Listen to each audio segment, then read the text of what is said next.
చంద్రబాబు నాయుడు అనే వ్యక్తికి నిజంగా బుద్ధి జ్ఞానం రెండూ లేవు. ఇన్ని సంవత్సరాలు ముఖ్యమంత్రిగా పరిపాలన చేశాడని చెప్పుకుంటాడు, కానీ నిజంగా ప్రజాస్వామ్యంలో ఉన్నప్పుడు, మనకు బలం లేనప్పుడు హూందాగా అది వదిలేయాలి. అది ప్రజాస్వామ్యంలో ఎవరైనా కూడా చేయాల్సిన పని. అలా చేయకుండా నేను ముఖ్యమంత్రిని, నా పార్టీ అధికారంలో ఉంది, అధికారంలో ఉండేది నేను కాబట్టి నాకు బలం ఉన్నా బలం లేకపోయినా తేడా పడదు, ప్రతి పదవి నాకే కావాలి, ఎవరినైనా కూడా నేను భయపెడతాను, ఎవరినైనా కూడా నేను కొడతాను, ఎవరినైనా కూడా నేను చంపుతాను, ఎవరినైనా కూడా నేను ప్రలోభ పెడతాను అని చెప్పి నిజంగా అహంకారంతో వ్యవహరిస్తూ ఉన్న తీరును ఈరోజు రాష్ట్రంలో మనం చూస్తూ ఉన్నాం. ఇది ధర్మమేనా, న్యాయమేనా అన్నది నిజంగా ప్రతి ఒక్కరూ కూడా రాష్ట్రంలో ఆలోచన చేయాలి. ఇలాంటి పరిస్థితుల్లో ఒకవైపున చంద్రబాబు నాయుడు గారి పాలనలో దాదాపుగా సంవత్సరం అవుతూ ఉంది. మే 13వ తారీఖున ఎన్నికలు జరిగాయి.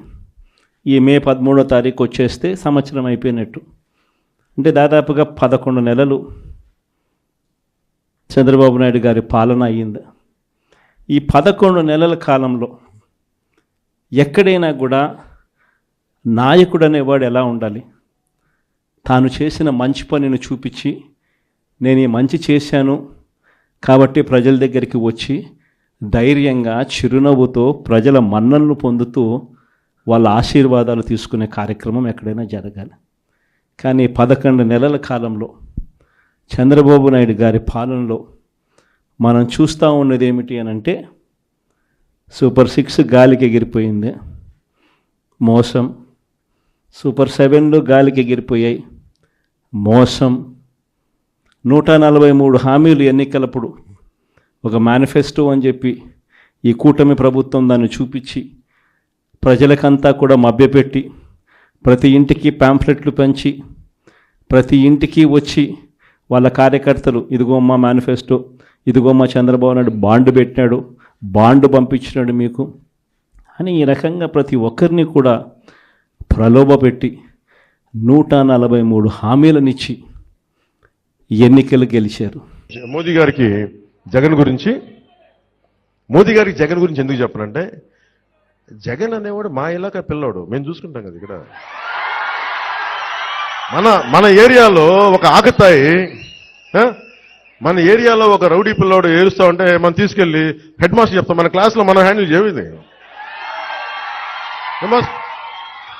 సో జగన్ అనేవాడు ఒక రౌడీ పిల్లాడు, జగ్గు బాయ్, జగ్గు గ్యాంగ్, జగ్గు బాయ్ రాష్ట్రాన్ని నడిపిస్తున్నారు. జగ్గు బాయ్ని, జగ్గు గ్యాంగ్ని ఎలా హ్యాండిల్ చేయాలో జనసేన తెలుసు కదా. ఇవి అంటే మనం నేర్చుకోవాల్సింది. నేను ఏది మాట్లాడినా ఫస్ట్ ప్లీజ్ గెట్ ఎడ్యుకేటెడ్. జ్ఞానం ఉన్న చోట ధైర్యం ఉంటుంది. మీరు చట్టాల మీద అవగాహన తెచ్చుకోండి. మీరు ఇంతంత పెద్ద పెద్ద పుస్తకాలను చదవకలేదు, చాలా సింపుల్ వాక్యాల్లో కుదిరితే, నేను లాస్ట్ టైం చెప్పాను, ఇంకా జరుగుతుంది, ఇంకా నాకు సంతృప్తిగా రాలా. ఫండమెంటల్ రైట్స్ నాకు సింపుల్ ఇవే అనుకోండి. నాకు బతికే హక్కు ఉంది. జగన్, ఈ నేల నీది కాదు, మాది. దీంట్లో నువ్వు ఒక్కడివి తప్ప నీ ఒక్కడిదే కాదు. అదేదో మీ నాన్నగారు వారసత్వం ఇచ్చేసాను అనుకున్నా, పొరపాటమ్మా, కాదు.